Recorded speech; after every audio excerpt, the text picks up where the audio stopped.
Gene functions. Humans have approximately 23,000 genes, which means that each gene have to do a lot of work.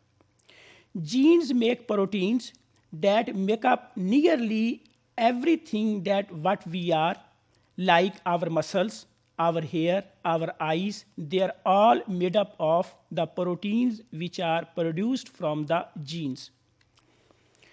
Almost everything that happens in our body happens because of the proteins, and proteins, they are produced from the genes, or they are translated from the genes.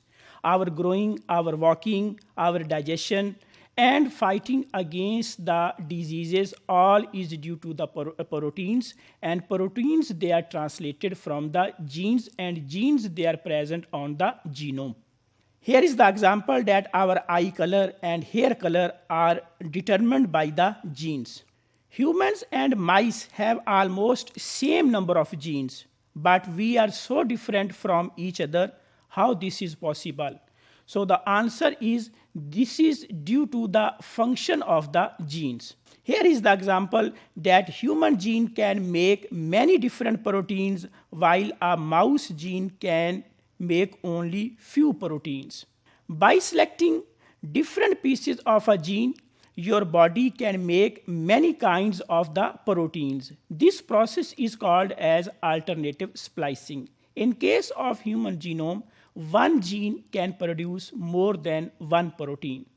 Here is the example that why are the gene important and how one gene can produce more than one proteins. So that is due to the alternative splicing. This is a DNA that has a single gene, and this gene produces RNA transcript, and due to the process of RNA splicing, more than one proteins can be produced from a single gene. We know where are 85% of the gene in our genome, and we know their sequence, but we don't know where are the other 15% of the genes, because we have not seen them.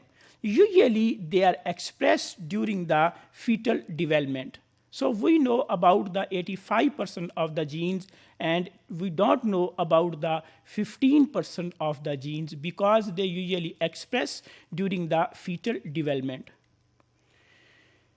Why genes are important? Genes are important because it is relatively easy to locate them in the genome, but it is relatively hard to figure out what they do in our body.